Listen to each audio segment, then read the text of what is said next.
দেবে আমি মানুষকে বলি যে তোমার দিয়ে একটু রামায়ণ গান, তুমি তো বারবার গাই বেড়াও। আমার মনে হয় তোমার পছন্দ হয়, আগে সত্যি মনে হয় পছন্দ হয় না।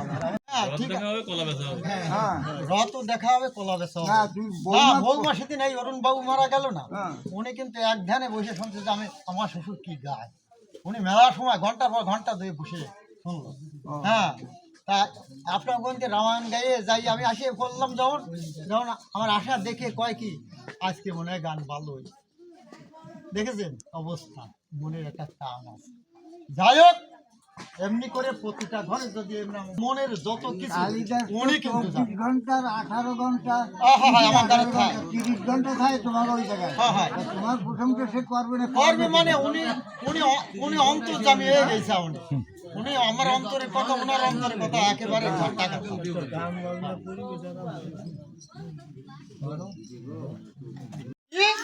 ওই দুষ্ট সরস্বতীর কাছে যাও। ওই দুষ্ট সরস্বতী যখন রাবণের স্কন্ধে ভর করবে, পুনরায় আবার সেই রূপ ধারণ করবে। যাও তাই আজ দুষ্ট সরস্বতীর কাছে গিয়ে যখন দিয়েছে দর্শন, তখন দুষ্ট সরস্বতী কথা হতে দুষ্ট সরস্বতী করিল গমন, রাবণের স্কন্ধে গিয়ে দিল যে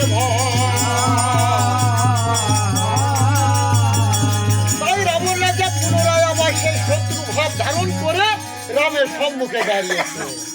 বলেছে জটাধারী, তুমি কি মনে করেছো যে রাবণ রণক্ষেত্রে এসে যুদ্ধ না করে চলে যাবে? তবে যুদ্ধের পরীক্ষা করবার জন্য এরকম জায়গা আরম্ভ হয়ে যাবে।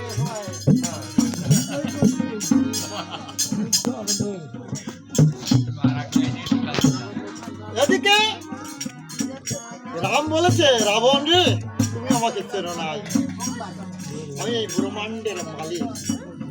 তবে তোমাকে এই রূপটা দেখালাম কেন জানো? আমি কি আগে চেনো, তুমি জানো যে আমি দুষ্ট সরস্বতী স্কন্ধে করি আজকে রাবণ। রাম বলেছে, ওই রাবণ তুমি আমাকে চিনতে পারো না, তবে তোমার বিভীষণ, তোমার ভাই বিভীষণ আমার চরণ আশ্রয় নিয়েছে। তুমি জানো যে যত মৃত্যুবাণের কথা, তোমার মৃত্যুবাণের কথা আমার কাছে বলে দেয়। জানো না তোমার মৃত্যু অনিবার্য, তুমি প্রস্তুত হও যুদ্ধের জন্য। আর কোন জায়গা পাবো অনেক দূর ধরে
লক্ষণকে জড়িয়ে ধরে বলেছে, বলে ভাই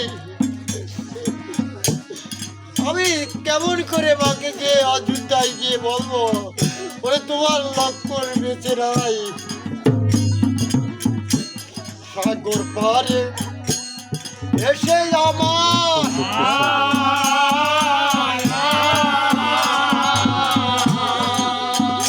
ওরে বিধি হয়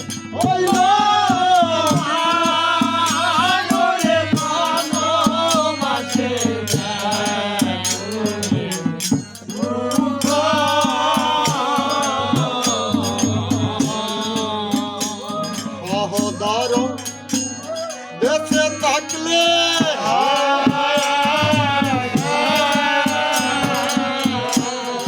ডাইনে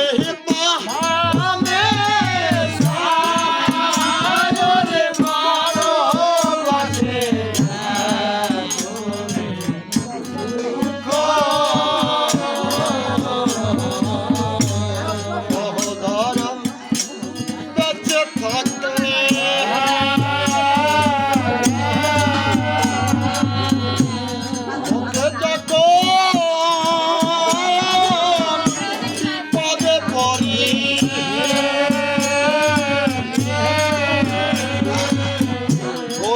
আইনে পানে সায়রে ভালোবাসে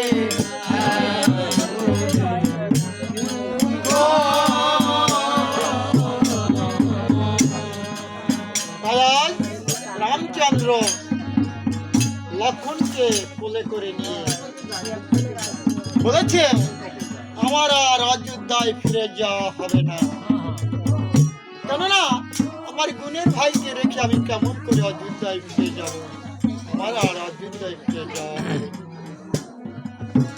তাই হনুমান আজ মনে মনে চিন্তা করেছে প্রভু বিপদে পড়েছে, তো তাই এদিকে ধনন্তরীর পুত্র সেনবদ্ধ তাই জাম্বুবান বলেছে প্রভু একবার সুসেনবদ্ধকে ডেকে দিন যে লক্ষণের দেহে প্রাণ আছে কিনা। ধনন্তরীর পুত্র ব্রহ্মার পুত্র ধনন্তরী সুসেনবদ্ধ তাই সুসেন বলে তাকে ক্ষণে কালে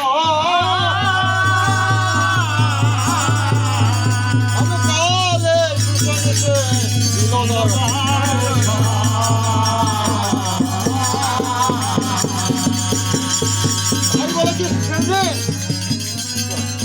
দেখো আমার ভাই লক্ষণের প্রাণ বায়ু আছে কিনা তুমি পরীক্ষা করে দেখো। তাই হস্ত ধরে দেখছে যে শিরোপশ্রায় প্রাণবায়ু প্রবাহিত হচ্ছে। তাই বলেছে ঠাকুর লক্ষণ ঠাকুর বেঁচে আছে, তবে একটা কাজ করতে হবে, এই রাতের ভিতরে যদি কেউ গন্ধমাদন গিয়ে চারি জাতি ওষুধ এনে দিতে পারে তাহলে লক্ষণ ঠাকুর প্রাণে বেঁচে যাবে। তখন রামচন্দ্র বলেছে রাতের ভিতর সেই 18 বছরের পথ কেমন করে রাতের ভিতরে ওষুধ এনে আমায় দেবে, সম্ভব হতে পারে না। তাই বলেছে সুসেন রে তুমি যে যুক্তির সিদ্ধান্ত দিছো কখনো হতে পারে না। তাই আজ যত মানুষ ছিল তাদের কাছে জিজ্ঞাসা করছে কে পারবে তোমরা বলো এই রাতের ভিতরে আসতে। বলে প্রভু নিবেদন করি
পরে ওষুধ এনে দিলে লক্ষণ ঠাকুর তো বাঁচবে না। এখন মনে মনে চিন্তা করেছে তবে কে পারবে। এখন হনুমান যখন রাম বলেছে আমার অযোধ্যায় ফিরে যেতে আর হবে না, আমি বনে প্রাণ ত্যাগ করব, এই কথা যখন শুনেছে বীর হনুমান বলেছে প্রভু আদেশ করুন তোমার চরণের ধুলি দিয়ে আমাকে একটু আশীর্বাদ করুন, আমি গন্ধমাদন এই রাতের ভিতরে দিয়ে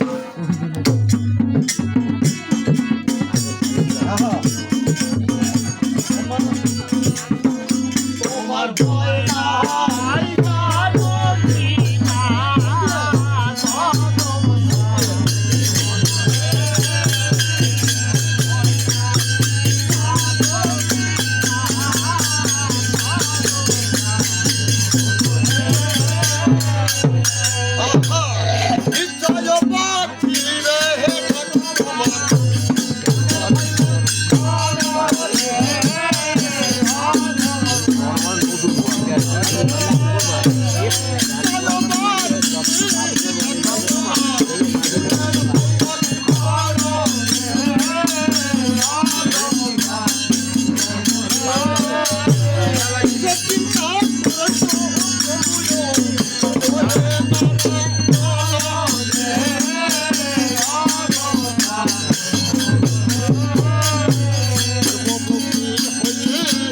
হনু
দেবদান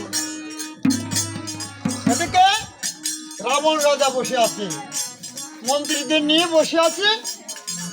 তাই আজ সবাই মিলে বসে আজ রাজসভায় আছে, আকাশময় তাকিয়ে দেখছে যে সেই ঘর পুরো হনুমান গন্ধমাদন যাচ্ছে। তাই আজ মন্ত্রীদের ডেকে বলেছে, মন্ত্রীগণ দেখো তো আকাশময় কে যাচ্ছে। সেই ঘর পুরা সেই হনুমান যাচ্ছে গন্ধমাদন। তাই গন্ধমাদন যদি যায়, এই রাতের ভিতর যদি ওষুধ এনে দেয়, তাহলে লক্ষ্মণ ঠাকুর বেঁচে যাবে। তাহলে রাক্ষসকুল কি হবে? ধ্বংস হয়ে যাবে, তাই না? তাই কি করতে হবে? তাই মন্ত্রীগণকে সিদ্ধান্ত দিলে, মন্ত্রীগণ আমার কথা নিও। ওই মন্ত্রীগণ আমাকে একটা সিদ্ধান্ত যুক্তি দিয়ে আমাকে দিতে হবে, কি করতে পারি? ওরে না, এই লঙ্কা হিতকারীকে তাহলে মামা তো সব কাজ করে থাকে, তাই না? এই লঙ্কায় যত কাজ তো মামাই করে নাকি? তবে মামা যদি করে থাকে, তবে মামাকে স্মরণ করলে হয় মুক্তি করুক নাকি? তাই রাবণ রাজা কি করেছে? মামাকে স্মরণ করে মামাকে ডাক দিয়েছে উচ্চের স্বরে, ও মামা, ও কেন? ও মামা, ও কেন হয়েছে কি বেটা? আরে কি হয়েছে জানো না? আমি বিপদে পড়েছি। আরে বাবা, মানুষ মাত্রায় তো বিপদ আছে। কি বিপদ? আরে আমি রাবণ রাজা হলেও কি হবে? ওরে মানুষ মাত্রায় বিপদ। কি বিপদ? আমি একটা কাজ করেছি জানো? কি কাজ জানো? ওই রামের সীতাকে আমি চুরি করেছি।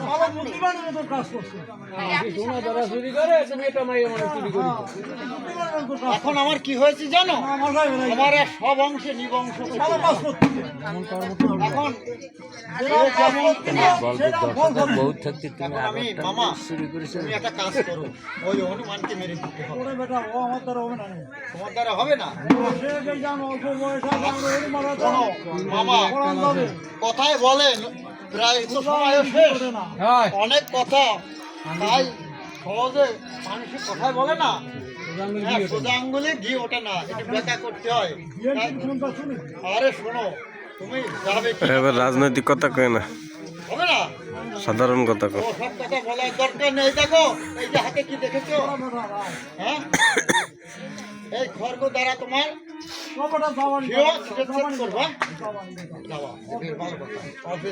দাও।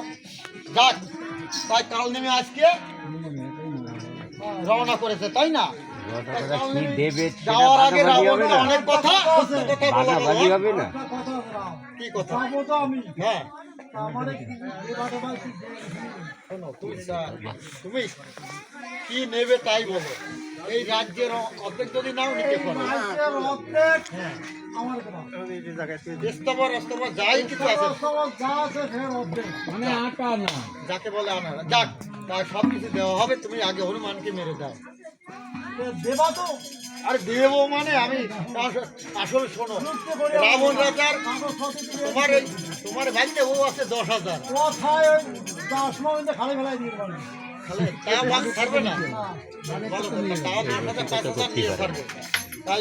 তাই হনুমান তাই কালনিমি কি করলেন, তথাতে কালনিমি করিল গমন।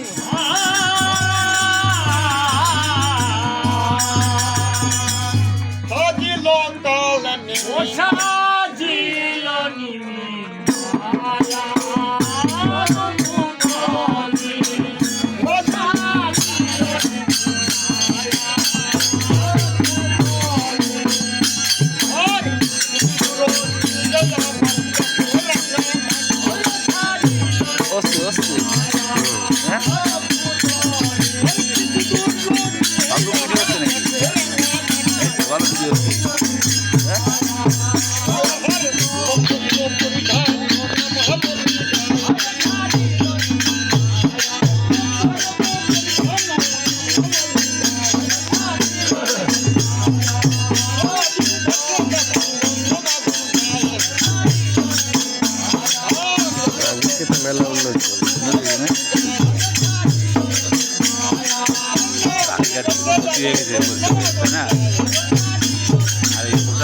মালামাল কোথায় বুঝছো,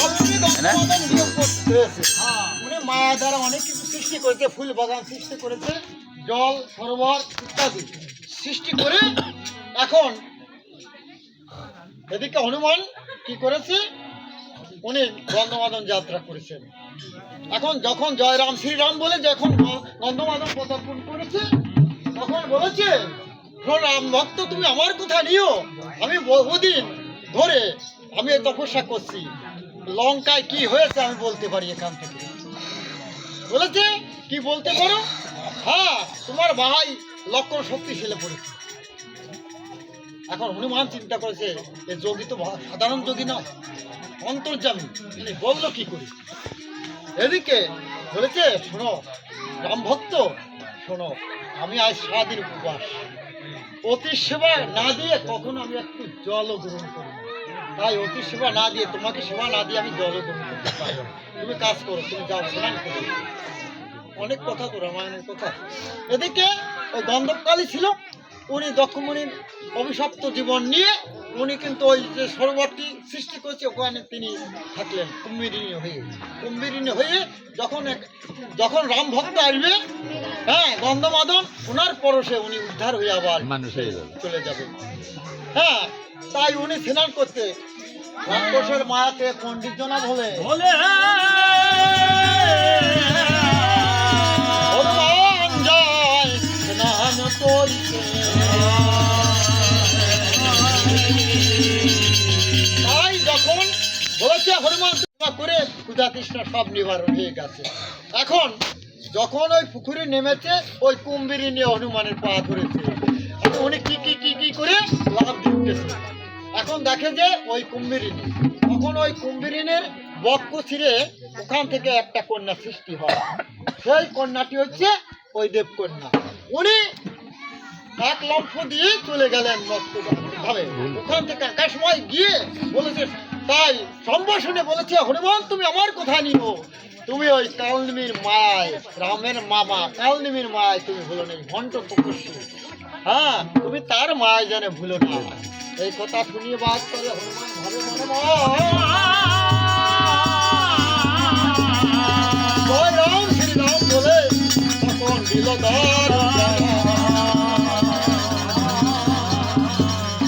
তাই কালনিমি মনে মনে চিন্তা করেছে হচ্ছে রাগ করে এসে কুমির ধরে ফেলেছে, তো তার বাসের বেছে নেই, উনি নৃত্য করলেন অনেক কথা, কি আর বলবো, তাই শুনতে গেলে অনেক সময় দরকার হয়। তাই হ্যাঁ, হরে কৃষ্ণ।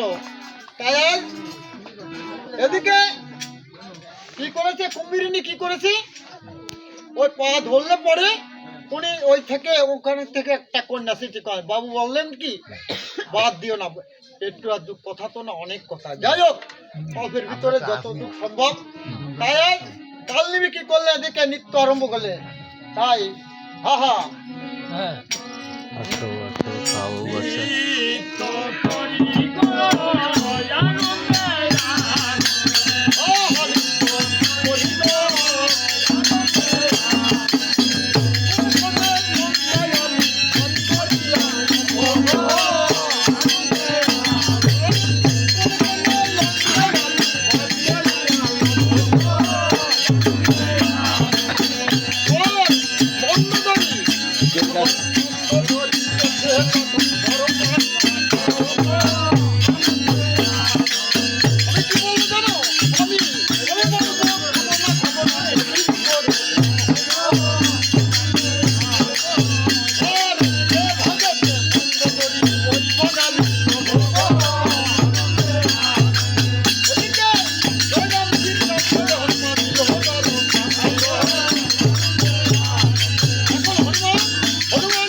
এসো ভক্ত, রাম ভক্ত, আমি অনেক সময় অপেক্ষা করছি তুমি আসবে, তাই আজ তুমি এসেছো, তাই তোমাকে সেবা না দিয়ে বলেছে ওরে রাবণের মামা কাল নেবি, আচ্ছা ঠিক হওয়াও নেই, এইবার ঠিক খাওয়াবো।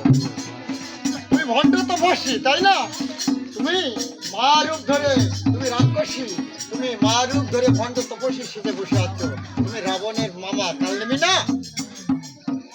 ওনার ওনার ওই কথা শোনার পরে ওনার কাজ হয়ে গেছে। এখন হনুমান কি করে জয় রাম শ্রীরাম বলে ওরা কাল নেমেছে লেগুরে জড়ালো, আর শূন্যতে তখন উড়াতে লাগিল।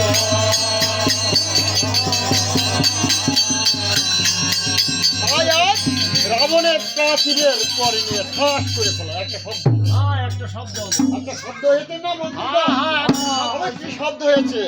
আমার মনে হয় বাদুড়ি একটা তাল করেছে। ভাদ্রের তাল চড়ছে, তাই বেশ ভালো কথা। তাই এদিকে রাবণের পুত্র ছিল শলভকেতু, তাই আজ ওই রাবণের না কালনিমির পুত্র উনি যে দেখছে বলছে রাবণ রাজা কাজ হয়ে গেছে, ওরে আমার বাবা ওরে কালনিমির তরকারি হয়ে ফিরে এসেছে।